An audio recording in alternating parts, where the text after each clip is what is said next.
Smiley. I don't even know where to start. Basically, it's a modern version of the urban legend of Bloody Mary, which is already pretty modern, so I guess now it's even more modern-ist. Bloody Mary is like, you go into a bathroom, flicker the lights, say Bloody Mary 3 times, and then find a ham and cheese sandwich in the sink.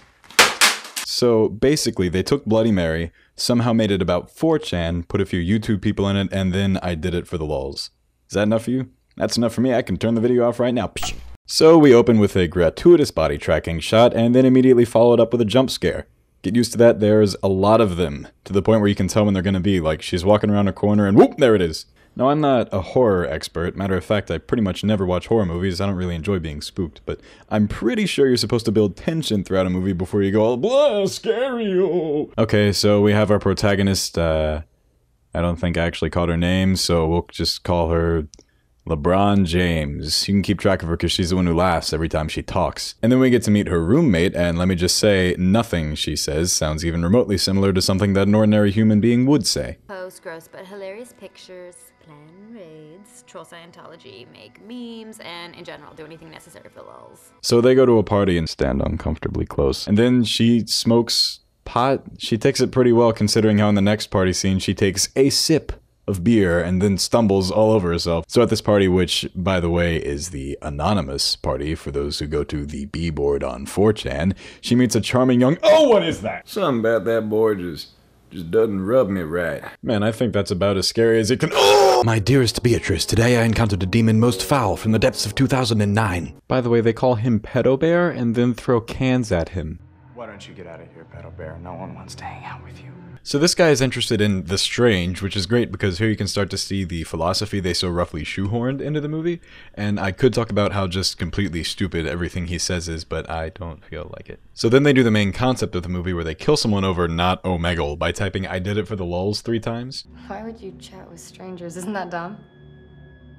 Does this look dumb to you? No, man, it looks, no, that's cool. You do you. You know?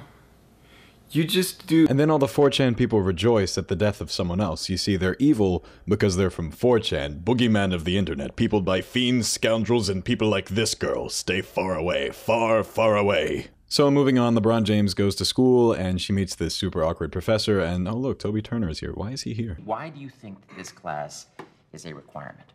Because we have to take it? Yes, laugh, children. Laugh at the Tobuscus.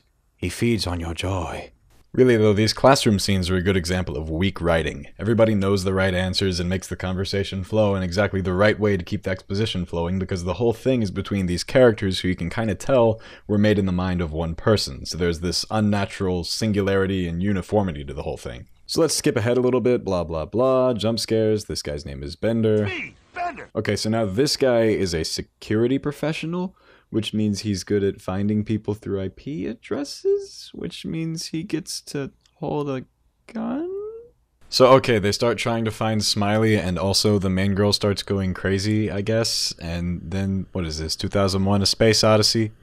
Again? Like that other time? That other time I made that joke. So then the L Train does some more investigation into Smiley, and she reads YouTube comments, which is a big mistake, and then she runs into Bender and goes even more crazy and sees a psychiatrist in a very ill-fitting suit, and then talks to her teacher, Professor Monologue, because, you know, he just never stops. Yeah, that's it. I did it for the lulz. Hello, darkness, my old friend. And then she breaks her MacBook, which, like, either she has super strength or that thing was made of cardboard and copy paper because it breaks into pieces after she barely hits it on the table. And then out of the most horrid framework of this movie emerges a charming buddy cop film starring Loose Tie Sai and Detective Sassmaster. Do everything I'm talking about. You're welcome. And then Bender gives her a laptop, and let's just watch this play out. This computer is fully equipped. Okay, it has your own firewall, 128-bit encryption, and a 256-bit key. This is the dungeon. I am the dungeon master. This is the dungeon master's key. It has its own firewall.